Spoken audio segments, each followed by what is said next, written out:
নমস্কার। জয় আঞ্জলি পুত্র মহাবলী বজরঙ্গ বলি হনুমানজিৎ জয়। সুপ্রিয় দর্শক বন্ধুরা, আপনাদের সবাইকে ভাগ্যের দিশায় ইউটিউব চ্যানেলে বৃষরাশির গুরুত্বপূর্ণ অনুষ্ঠানে অনেক অনেক স্বাগত জানাই। বন্ধুরা, সতর্ক থাকুন, এই রাশির জাতক জাতিকাদের জীবনটা নরকে পরিণত হচ্ছে, কারণ আপনি এই ৮টি কাজ অনবরত করে চলেছেন, যেটার কারণে আপনার সর্বদা বিপদ লেগে রয়েছে। সর্বদা আপনি ঝামেলা ঝঞ্ঝাটগ্রস্ত হচ্ছেন, কোনো মতে এগোতে পারছেন না। আপনি হয়তো এগোতে চাইছেন কিন্তু এগোতে পারছেন না, কারণ এমন ৮টি কাজ করে চলেছেন যেটা আপনার জীবনটাকে স্বর্গ থেকে নরকে পরিণত করছে, যেটা আপনার প্রতিটি পদপদক্ষেপে বাধা তৈরি হয়ে দাঁড়াচ্ছে, যেটা আপনার জীবনের অগ্রগতির লক্ষ্যে আপনাকে প্রচুর পরিমাণে কিন্তু বিচলিত করে চলেছে। তো কোন ৮টি কাজ আপনি করে চলেছেন, যেটা আপনার অজান্তে করে চলেছেন, সেই কাজগুলোকে এবার আপনাকে বন্ধ করতে হবে, যেটার মাধ্যমে আপনি এগিয়ে যাবেন, যেটার মাধ্যমে ভবিষ্যতের লক্ষ্যে আপনি পৌঁছাবেন। জীবনটা আবার আপনার স্বর্গে পরিণত হবে। জীবনের লক্ষ্যগুলোকে আপনি নতুনভাবে তৈরি করতে পারবেন, কারণ আপনারা বুঝতে পারছেন না যে আপনারা অল টাইম পিছিয়ে রয়েছেন কেন, কোন কাজগুলো করে বেড়াচ্ছেন। এমন ৮টি কাজের কথা বলবো, যে কাজগুলো আপনারা করে বেড়াচ্ছেন আর জীবনে এটার মাধ্যমেই আপনারা ক্ষতিগ্রস্ত হয়ে চলেছেন। আপনারা বিভিন্ন দিক থেকে বিভিন্ন টাকা পয়সার প্রেশার নিয়ে বয়ে বেড়াচ্ছেন। কেউ কেউ আবার রয়েছে কেরিয়ারে ঠিকঠাকভাবে প্রতিষ্ঠিত হতে পারছেন না। সেটা আপনার ভুল। আপনার দ্বারাই কিন্তু আপনি নিজের জীবনে নিজে ক্ষতি ডেকে আনছেন। সেই ভুলগুলোকে যত তাড়াতাড়ি সম্ভব আপনারা শুধরাতে পারবেন, তত সঠিক ফল পাবেন, সঠিক রাস্তাগুলো তৈরি করতে পারবেন, আপনারা জীবনের দিকটাকে পজিটিভলিভাবে বয়ে বেড়াতে পারবেন। তো এই যে দিক আপনারা ভুল করে চলেছেন, কোন দিকগুলো ভুল করে চলেছেন, কোন ৮টি কাজ করে চলেছেন যেটার মাধ্যমে আপনার জীবনটা ক্ষতিগ্রস্ত হচ্ছে, আলোচনার বিষয়বস্তু এই ভিডিওর মাধ্যমেই আপনাদেরকে জানাবো। তাই খুবই গুরুত্বপূর্ণ আলোচনা, একেবারে আপনারা ভিডিওটা শেষ পর্যন্ত দেখার চেষ্টা করবেন, না টেনে না স্কিপ করে। তাহলে আপনারা জানতে পারবেন যে কোন ভুলগুলো করে চলেছেন, যেটার কারণে আপনার জীবন নরকে পরিণত হচ্ছে। অল টাইম প্রচুর চেষ্টা চালাচ্ছেন, কিন্তু কোনো মতে আপনারা চেষ্টাতে পারছেন না, কোনো মতে এগোতে পারছেন না। তো কারণ আপনারা যে কাজগুলো করে চলেছেন, যেটার কারণে আপনারা পিছিয়ে রয়েছেন, যেটার কারণেই আপনারা এগোতে পারছেন না। তো ভিডিওটি শুরু করার পূর্বে ভিডিওটিতে লাইক করবেন আর কমেন্ট বক্সে জয় রাধে রাধে লিখবেন। ভগবানের আশিস কৃপা আশীর্বাদ আপনারা লাভ করতে পারবেন। সর্বদা আপনার ওপর ভগবানের আশীর্বাদ থাকবে। আর ভিডিওটি সকলের কাছে শেয়ার করে দেবেন।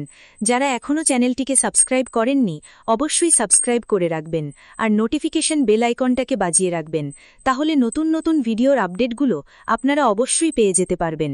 তো এবার আলোচনায় আসব যে কোন ৮টি কাজ করে বেড়াচ্ছেন, যেটার কারণে আপনার জীবনটা সড়ক থেকে নরকে পরিণত হচ্ছে এবং আপনারা বাধাগ্রস্ত হচ্ছেন। কোনো মতেই কোনোভাবে জীবনের অগ্রগতিটাকে খুঁজে পাচ্ছেন না। যে কাজ করছেন সেই কাজেই যেন আপনারা মানসিকতাটা হারিয়ে ফেলছেন। প্রচুর টাকা পয়সার প্রেশার নিয়ে রয়েছেন। কেরিয়ারের ক্ষেত্রে জীবনে আপনারা অগ্রগতি করতে পারছেন না। তো এবার এই ৮টি কাজ বন্ধ করুন, তাহলে নিশ্চিত পরিবর্তনশীল ফল পাবেন, নিশ্চিত এগিয়ে যাওয়ার সঠিক রাস্তা পাবেন। ভগবানের কৃপা আশীর্বাদও সর্বদা আপনার ওপর সঠিকভাবে কাজ করবে, আর ন্যায়ের দেবতা শনি গ্রহের প্রভাব আপনি সর্বদা লাভ করতে পারবেন। যদি এই ৮টি কাজকে পরিবর্তন করতে পারেন, বন্ধ করতে পারেন, তাহলে আপনারা শনিদেবের কৃপা আশীর্বাদে বিরাজমান হবেন এবং আপনাদের ভাগ্যে বড়সড় ফল প্রাপ্তি ঘটবে। ভাগ্যের সঙ্গ আপনি প্রতিটি পদক্ষেপে পেতে পারবেন। তাই ভিডিওটা যারা স্কিপ করে বেরিয়ে যাবে, তারা কিন্তু মিস করে যাবে এবং আপনারা জীবনে কোনো মতে কোনোদিনই আপনারা কিন্তু এগোতে পারবেন না। অল টাইম পিছিয়ে রয়েছেন, পিছিয়ে থাকবেন। তাই আপনারা ভিডিওটি শেষ পর্যন্ত দেখবেন।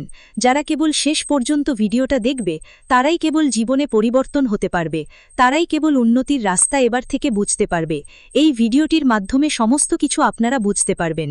তো আপনারা কিছু ক্ষেত্রে কি করছেন, যে কোনো কাজ করছেন, কোনো জায়গায় আপনারা অতিরিক্ত ক্রোধানল, অর্থাৎ এই যে ক্রোধ, অতিরিক্ত ক্রোধটা হঠাৎ করে চলে আসছে, যার কারণে আপনারা বাধাগ্রস্ত হচ্ছেন। প্রথম নম্বর যে বিষয়টা আপনাকে গুরুত্ব দিতে হবে, যে কোনো কাজে মনটাকে স্থির রাখুন। যত মানসিক স্থিরতা আপনারা বজায় রাখবেন, তত কিন্তু পজিটিভলি কাজ করতে পারবেন। হয়তো আপনি কোনো ব্যবসা করছেন, হঠাৎ করে আপনার ব্যবসা ক্ষেত্রে কিছুটা লোকসান হচ্ছে, যেটার কারণে আপনি রেগে যাচ্ছেন, ক্রোধটাকে বাড়িয়ে ফেলছেন, যেটার কারণে আপনি হুটপাট করে সিদ্ধান্ত নিয়ে ফেলছেন। এই যে দিকটা আপনাকে কিন্তু বন্ধ করতে হবে। হবে, কিংবা কোনো কেরিয়ারের ক্ষেত্রে আপনি হয়তো কোনো কাজটাকে সঠিকভাবে করছেন, হয়তো কাজটা হচ্ছে না, কিংবা কাজের জায়গায় কোনো বাধা বিপদ দিচ্ছে, যার কারণে আপনি অতিরিক্ত হঠকারিতার মধ্যে চলে যাচ্ছেন, অতিরিক্ত রাগের মধ্যে চলে যাচ্ছেন। তো এই যে বিষয়টা, আপনাকে যে কোনো কাজকর্মে মনোযোগ ঠিক রাখতে হবে, যে কোনো কাজে ধৈর্য ধরতে হবে। যত আপনি ধৈর্য ধরবেন, ধৈর্যের ফলটাকে সঠিকভাবে পাবেন। আর আপনি যদি অধৈর্যের বশে কাজ করেন, তাহলে আপনার রাগটা বাড়বে, আর এই রাগ আপনার জীবনে ক্ষতি করে চলেছে। অসম্পূর্ণ রয়ে গেছে। যতই চেষ্টা করুন না কেন, আপনাকে আর্থিক স্বাচ্ছন্দ্য মিলছে না, দেনা থেকে বের হতে পারছে না। অনেক বছর হয়েছে দেনা দিন দিন বাড়ছে, এক ঋণ মেটানোর জন্য নতুন ঋণ নিতে হচ্ছে, আর দিন দিন ঋণ আরও বেড়ে যাচ্ছে। বন্ধুরা, পেট চালানোর জন্য যদি ঋণ নিতে হয়, তাহলে বুঝতে হবে এই সব সমস্যার পিছনে আপনার বাড়ির কেউ তন্ত্রমন্ত্র করিয়ে রেখেছে। আমি আপনাদের বলি, সাধারণত কোনো অপরিচিত সত্ত্ব এমন কাজ করে না। অন্য কারো কি সম্পর্ক, সে তো আপনার বাড়ির লক্ষ্মীকে কেন বাঁধবে? বন্ধুরা, এমন ভুল কাজ করবেই সে, যিনি সবচেয়ে কাছের মানুষ। আপনার সবচেয়ে কাছের আত্মীয়রা হতে পারে, কেউ প্রতিবেশীও হতে পারে। ঠিক তারা এমন কাজ করবে। ঠিক সেই আত্মীয়ই করবে যিনি বাইরে থেকে হাসছে, আপনার সামনে আপনার প্রশংসা করছে, আপনার দুঃখে আপনার সঙ্গে থাকার অভিনয় করছে, আপনার বাড়িতে এসে চা খায়, আপনার বাচ্চাদের মাথায় হাত দেয়, কিন্তু তার মনে জেল্লাতির ভাবনা থাকে, তার মনে বন্ধুদের প্রতি ঈর্ষার অনুভূতি থাকে। এই কারণেই সে এসব কাজ করছে। যখন কোনো আত্মীয়ের মধ্যে এমন অনুভূতি জাগে, তখন বন্ধুদের বাড়িতে সব ঠিক আছে, আর আমাদের কাছে নয়, তখন সে নেতিবাচক শক্তির আশ্রয় নেয়। অর্থাৎ আপনার আশেপাশে কোনো খারাপ গরিব আত্মীয় আছে। ধরুন আপনার কেউ কোনো দরিদ্র আত্মীয় আছে, আর তোমার বাড়িতে সবকিছু ভালোই চলছে, তোমার বাড়িতে সবকিছু দারুণ আছে, টাকা পয়সাও যথেষ্ট আছে। কিন্তু কোনো দরিদ্র আত্মীয় তোমার এখানে এলো, সে তোমার বাড়ির সুখ শান্তি দেখল, ভেতরে ভেতরে সে জ্বলে উঠল, আরে ওদের বাড়িতে তো সব আধুনিক সুবিধা আছে, আমার বাড়িতে তো এমন কিছু নেই। সে তোমার থেকে হিংসা করতে লাগলো। ধরো তোমার বাড়ির কেউ একটা চাকরি পেয়েছে, ভালোই টাকা উপার্জন করছে, ধীরে ধীরে তোমার বাড়িতেও সুখ শান্তি আসতে শুরু করলো, তোমার বাড়িতেও সবকিছু ভালো হতে লাগলো। কিন্তু তোমার কোনো আত্মীয় এলো, সে দেখলো আপনার বাড়িতে এখন আগের চেয়ে সবকিছু ভালো হয়ে যাচ্ছে, ধীরে ধীরে সবকিছু সঠিকভাবে সাজাতে শুরু করেছে, টাকা পয়সাও আসছে, সবকিছু ভালোভাবে বসে যাচ্ছে, আপনি নিজেও বাড়ি নিচ্ছেন, বাড়িতেও সবকিছু ঠিকঠাক আছে। তখন এসব জীবই তার চোখে খটকতে শুরু করবে। আর সে কি করবে? নানা রকম পদ্ধতি অবলম্বন করবে, যেমন তন্ত্রমন্ত্র, তন্ত্রকর্ম করে আপনার বাড়ির দেবতাদের জড়িয়ে দেবে, আপনার বাড়ির সুখ শান্তি ধরে রাখবে। সেই মানুষটি কি করবে? নানা অজুহাতে আপনার বাড়িতে এসে হাজির হবে, বন্ধুদের সঙ্গে মিলে অজুহাতে আসবে, আপনার বাড়ির পূজার ঘরে তন্ত্রমন্ত্র করবে। আপনার বাচ্চাদের ওপর তো আপনার বাড়ির প্রধান অর্থ উপার্জনকারী ব্যক্তির উপরও তান্ত্রিক কাজ করাতে পারে। বন্ধুরা, এমন ক্ষেত্রে খুব সাবধানে থাকতে হয়। হঠাৎ করে যদি আপনার বাড়িতে এমন সব ঘটনা ঘটে, হঠাৎ সব কাজ ট্যাক্সের কারণে গড়বড় হয়, হঠাৎ আপনার বাড়ির প্রধান অর্থ উপার্জনকারী অসুস্থ হয়ে পড়ে, টাকার হঠাৎ বন্ধ হয়ে যায়, তাহলে বুঝবেন কারো দ্বারা কোনো খারাপ কাজ হয়েছে। বন্ধুরা, সে নেতিবাচক শক্তির সাহায্য নিয়েছে, সে তন্ত্রমন্ত্র বা সাধারণ বাঁধন পদ্ধতিতে আপনার বাড়ির সমৃদ্ধি বন্ধ করে দিয়েছে। এখন বন্ধুরা চিন্তা করবেন কিভাবে চিনবেন। ভালো করে দেখুন, চিনতে কিভাবে পারো। লক্ষ্মী বন্ধনের সবচেয়ে বড় চিহ্ন হয় বন্ধু হঠাৎ করে সবকিছু থেমে যায় বা আবার পিছিয়ে যায়। মানে বন্ধু যেই ব্যবসা বা চাকরি কাল পর্যন্ত ভালোভাবে চলছিল, হঠাৎ কথে হতে শুরু করে, চাকরিতে প্রমোশন আটকে যায়, কোনো কিছু পাওয়ার আশা থাকে আমাদের মনে, মনে হয় সেখান থেকে টাকা পাবো, সেখান থেকে প্রমোশন আসবে, আমাদের ভেতরে এমন একটা আশা থাকে। কিন্তু হঠাৎ যখন সেই সময় আসে কোনো কিছু পাওয়ার জন্য, যা আমরা খুবই চেয়েছিলাম আর যা পাওয়ার কথা ছিল, আরে হঠাৎ করে কেউ কালো চোখ লাগালে যেই জিনিসটা পেতেই যাচ্ছিল আর সেটা আর পেলাম না, তাহলে কেমন কষ্ট লাগে বুঝতে পারো? যদি তোমার সাথেও এমন হয়, শেষ মুহূর্তে সেই জিনিসটা না পেলেই বুঝে নাও তোমার বাড়ির কেউ, তোমার বন্ধুরা বা কোনো আত্মীয় তোমার উন্নতি বাধা দিচ্ছে, বন্ধুদের কাছ থেকে লোকসান হচ্ছে, চাকরি আর ব্যবসায় সব জায়গায় তোমাকে মুখ ফিরিয়ে নিতে হচ্ছে। যেখানে আগে তোমার নাম আলোড়ন তুলত, যেখানে সব কাজেই তুমি সেরা ছিলে, ধরো তুমি কোনো শিল্পে বা তোমার কাজের মধ্যে পারদর্শী ছিলে, এখন থেকে তোমার প্রতিটা কাজ বাজে হবে। আগে আপনি আপনার সব কাজ একদম ঝটপট করে ফেলতেন, কিন্তু এখন 100 বার করার পরেও কাজ আগের মতো ভালো হবে না। বুঝে নাও চেলে কোনো না কোনো জ্বালানি তোমার হাতের কাজের কৌশলটাও বাধা দিয়ে দিয়েছে।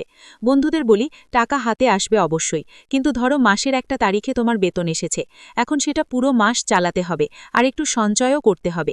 কিন্তু 2 থেকে 4 দিনের মধ্যেই এমন কিছু জটিলতা তৈরি হবে, বাড়ি বাড়িতে কেউ অসুস্থ হয়ে পড়বে, কোনো জিনিস নষ্ট হয়ে যাবে, তোমার হাতে আসা পুরো মাসের আয় সেই 2-3 দিনের মধ্যেই শেষ হয়ে যাবে, 4 দিনে সব খরচ হয়ে যাবে। এখন তোমার সামনে পুরো মাসটা চালাতে হবে, টাকা থাকবে না, হাতে একটাও টাকা থাকবে না। তাহলে কি করবে? মানুষের কাছ থেকে ধার নেবে, সবাইয়ের কাছে হাত পাতবে, কেউ তার গহনা জমানো রাখবে, কেউ তার সঞ্চয় তুলে আনবে। এই সব তো হবেই। আর যদি বারবার এমন হয়, অনেক বছর ধরে এমন হচ্ছে, তাহলে এটা নতুন কিছু না, এটা অনেক পুরনো ব্যাপার। ভাইরা, যন্ত্রমন্ত্র অনেক পুরনো, অনেক বছর ধরে চলছে এই সব। তাই তোমাদের অবশ্যই এগুলো থেকে বের হয়ে আসতে হবে, সেটা খুব দ্রুতই। কারণ নিজের কাছেই নবরাত্রি আসতেছে, উৎসবের দিন আসতেছে। আর উৎসবের সময় বন্ধুরা, এই তন্ত্রমন্ত্র আর বন্ধনের কাজ আরও শক্তিশালী হয়। আমরা চাই না যে নবরাত্রির দিনে কেউ আমাদের সাথে এমন কোনো কাজ করুক বা বেশি করুক। নবরাত্রির দিনে মা লক্ষ্মী তোমার বাড়িতে আসতেই হবে, মা দুর্গা তোমার বাড়িতে আসতেই হবে। যদি তোমার বাড়িতে বন্ধন থাকে, তাহলে মা রানী কিভাবে ঢুকবে? মা রানী তোমার বাড়িতে আসতেই পারবে না, তোমার বাড়িতে আনন্দ আসতেই পারবে না। তুমি তো দেখো বেশিরভাগ সময় কি হয়, উৎসবের দিনে হয়। কিন্তু উৎসবের দিনগুলোতে হঠাৎ করে কারো অসুস্থতা দেখা দিলে, বা বাড়িতে ঝগড়া টক্কর হলে, বা লোকসান হলে, কিংবা অদ্ভুত অদ্ভুত ভুল ঘটনা ঘটলে, যা আমাদের বাড়ির উৎসবের সব আনন্দ ম্লান করে দেয়, তখন উৎসব পালন করার কোনো মানেই থাকে না। উৎসবের দিনগুলোতে যেন শোকের পরিবেশ তৈরি হয়। তখন বুঝে নিও কেউ কোনো বাঁধন ক্রিয়া করিয়েছে, যার ফলে আমাদের উৎসবের সুখ থেকেও বঞ্চিত হতে হয়। উৎসবের দিনগুলোতে সবাই মন খারাপ থাকে, কেউ কোনো কিছুতে মন দেয় না, চারপাশে সবকিছুই ম্লান ম্লান লাগে। বাড়িতে বাচ্চারা যখন ছোট থাকে, তখন ওরা এমন কিছু শয়তানি কাণ্ড করে যেটা দেখলে মাথা ঘুরে যায়, জেদ করে, মনটা যা যা না পাওয়া পর্যন্ত ছাড়ে না। বাড়ির বাচ্চারা অসুস্থ হলে পুরো বাড়ির খিচুড়ি হয়ে যায়, উৎসবের মজা জমে না। যদি আপনার সেরকম কিছু না ঘটে, তাহলে আজকের ভিডিওতে আমি যেসব উপায় বলবো, সেগুলো আপনার জীবনে কাজে লাগান। কারণ আর বেশি দিন নয় বন্ধুরা, কাছাকাছি উৎসব আসছে, আর এই আত্মীয় পরিজনের ঈর্ষা থেকে বাঁচতে হবে। এখন কি করতে হবে আপনার? আমি সব পদ্ধতি বলেছি, কিন্তু কিছু কথা আর আছে, তাই একটু থামুন। দেখুন, যখন টাকা লাগে তখন টাকা থাকে পাশে। টাকা মানেই টাকা নয়, বাড়িতে কিছু মেশিন থাকবে, কিছু গাড়ি থাকবে, কিছু ইলেকট্রনিক জিনিস থাকবে। আর যদি সেই সব বারবার খারাপ হয়ে যায়, মনে হয় বাড়ির ভিতর কোনো অদৃশ্য শক্তি আছে যা সেই বরকতকে খেয়ে যাচ্ছে, কোনো শয়তান এসে গেছে, বাড়ির সেই আনন্দকে, বাড়ির বরকতকে খাচ্ছে, এমন একটা বাড়ি হয়ে যাচ্ছে। তো বন্ধুদের সাবধান হতে হবে। পরিবারের মধ্যে অকারণে ঝগড়া বেড়ে যায়। দেখো, যখন টাকার অভাব হয়, তখন মানুষের বাড়িতেও ঝগড়া হয়। একদিকে যেখানে বাড়ির প্রধান উপার্জন করতে পারছে না, সেখানে বাড়ির সব জিনিসের অভাব পড়ছে। যখন ঝগড়া শুরু হয়, তখন ঘরেই ঝগড়া ছড়িয়ে পড়ে। ঘরের নারীরা সাধারণত প্রয়োজনীয় জিনিসপত্র চায়, আর যখন সেই প্রয়োজনীয় জিনিস থাকে না, তখন তারা রেগে যায়। বাড়ির মাথা যখন টাকা আনার জন্য বাইরে যায় আর টাকা আনা যায় না, তখন সে বাইরে আর ঘরের মধ্যে দুজন লড়াই করছে। আর তারপর কি হবে? রাগ বেড়ে যাবে, আর রাগ বাড়লে ঝগড়া হবেই। ঝগড়া হলে অনেক রকম বাজে ঘটনা ঘটতে পারে, যেমন কারো মারামারি, গালাগালি, ঘরের তালাক পর্যন্ত বার পড়ে। কখনো কখনো এসব সমস্যা আরও বাড়ে, আবার কখনো কখনো এই জিনিসগুলো কারো প্রাণও নিতে পারে। বন্ধুরা, এ ধরনের ঘটনা ঘটে থাকে, তাই এমন পরিস্থিতি পর্যন্ত না যাওয়া ভালো। তার আগেই আমাদের সাবধান হতে হবে। ছোট ছোট বিষয় নিয়ে বিরক্তি বেড়ে যাওয়া, এই সবই ঘটছে। বন্ধুরা, আমাদের জ্যোতিষ কি বলে তা আমি বলি। যখন বাড়ির লক্ষ্মী বাধা পড়ে যায়, তখন কুণ্ডলিতে আমাদের শুক্র, চন্দ্র এবং গুরুর প্রভাবও দুর্বল হয়ে যায়। আর আমাদের দ্বিতীয় ও একাদশ ঘরের শনির উপরে প্রভাব পড়তে থাকে। এর সরাসরি প্রভাব হয় যে যতই পরিশ্রম করা হোক, আয় বা উপার্জন ঠিকমতো হয় না, স্থায়ী থাকবে না। চতুর্থ ঘরের ওপর অশুভ গ্রহের প্রভাব পড়বে, যা বাড়ির শান্তি ভেঙে দেবে। অষ্টম ঘরে যে গ্রহ আছে, যেটা বাধা সৃষ্টি করছে, সেটা হঠাৎ করে ক্ষতি এবং ঋণ বাড়িয়ে দেবে। এ কারণেই একটা সাধারণ মানুষও হঠাৎ করে ঋণগ্রস্ত হয়ে যায়। লক্ষ লক্ষ টাকার ঋণ তার উপর এসে পড়ে। বছরের পর বছর পরিশ্রম করেছে, তবুও আর্থিক সংকট থেকে বেরোতে পারে না। এটাই সম্ভব। লোকেরা প্রায়ই জিজ্ঞেস করে বন্ধন ক্রিয়া কিভাবে করা হয়। তো বন্ধুরা, এর কিছু উপায় আমি আপনাদের বলে দিই।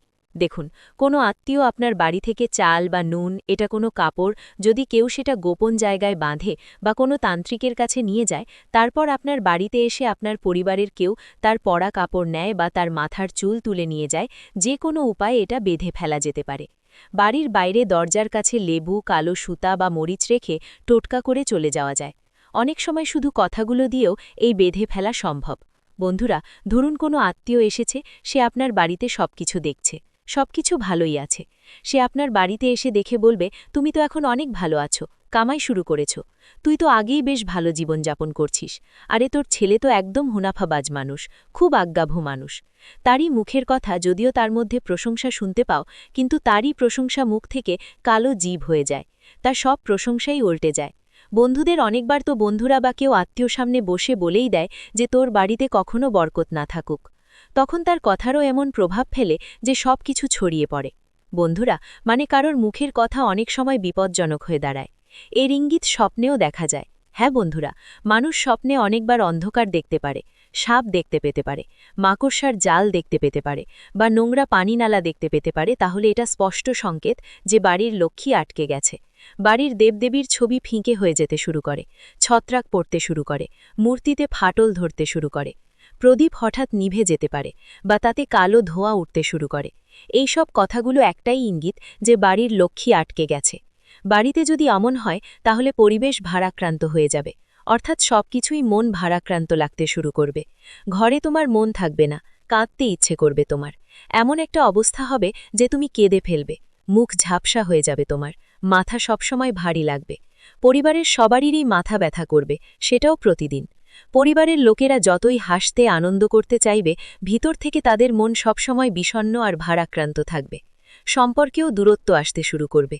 বাদের পড়াশোনাতেও বাধা আসবে। বিয়ের সম্পর্কও আটকে যাবে। পরিবার ধীরে ধীরে হতাশার চাপের মাঝে ডুবে যেতে থাকবে। বন্ধু, এসব সবই সেই বন্ধনের প্রভাব যা বোঝা সবার জন্য সহজ নয়। এখন বন্ধুরা, আমি তোমাদের একটা সহজ আর গভীর উপায় বলবো। এই উপায়ে তোমরা সব বন্ধন থেকে মুক্তি পাবে। আর নবরাত্রিতে তোমাদের ঘরে মা লক্ষ্মী আসবেন। ধন সম্পদ আবার আসা শুরু করবে, আবার টিকে থাকবে। সব মানুষের মুখে হাসি ফিরে আসবে। আর ভবিষ্যতে কেউ যদি কোনো আত্মীয় বা পরিচিত তোমার সাথে এমন ভুল ব্যবহার করে, তাহলে তার ফল সোজা তার নিজের উপর পড়বে। আমি এমন একটা উপায় বলবো, তাই ভিডিওটা পুরোটা দেখাটা জরুরি। এখন বন্ধুরা, মনোযোগ দিয়ে শোনো। প্রথমেই ঘরের পরিবেশ, বাহ্যিক আর নেতিবাচক। এই নেতিবাচকতা ভাঙা খুব জরুরি। না ভাঙলে আমরা ঘরে লক্ষ্মীর আগমন সম্ভব করতে পারব না। তো বন্ধুরা, সবসময় মনে রাখো, আমরা এনার্জি বদলানো শুরু করব। যেমনই ঘরের ধরনীগুলো পরিষ্কার হবে, তেমনি ধীরে ধীরে আর্থিক বাধাগুলো ভেঙে পড়বে। এজন্য প্রথম উপায় হলো তোমাকে প্রতিদিন সকালে ঘরের প্রধান প্রবেশদ্বারের কাছে গঙ্গাজল আর গোমূত্র মিশিয়ে ছিটাতে হবে। হ্যাঁ, গঙ্গাজল আর গোমূত্র মিশিয়ে ঘরের প্রধান দরজায় ছিটাতে হবে, এবং পুরো ঘর জুড়ে এভাবেই করতে হবে। এটা করলে যে কোনো বন্ধন যা ঘরের বাইরে দরজায় বাধা দেওয়া হয়েছে তা নিজেই ভেঙে যাবে, অটোমেটিক নিজেই নষ্ট হয়ে যাবে। আর বাড়িতে ঢোকার চেষ্টা করা সব নেতিবাচক শক্তি বাড়ি থেকে ফিরে যাবে। আরেকটা বড় উপায় হলো লক্ষ্মীজিকে আমন্ত্রণ করা। শাস্ত্রে বলা হয়েছে বন্ধু, যখন বাড়িতে লক্ষ্মী বসবাস করে তখন দেবী নিজের উষ্ট থাকেন না, বরং তাদের পথে কেউ বাধা দেয়, মানে আটকে দেয়। তাই প্রতি শুক্রবার মা লক্ষ্মীর সামনে তোমাকে একটা তেলের বাতি আর একটা ঘিয়ের বাতি জ্বালাতে হবে। আর ঘিয়ের বাতিতে লাল সুতো দিয়ে বাতি তৈরি করে জ্বালাতে হবে। এর ফলে কি হবে?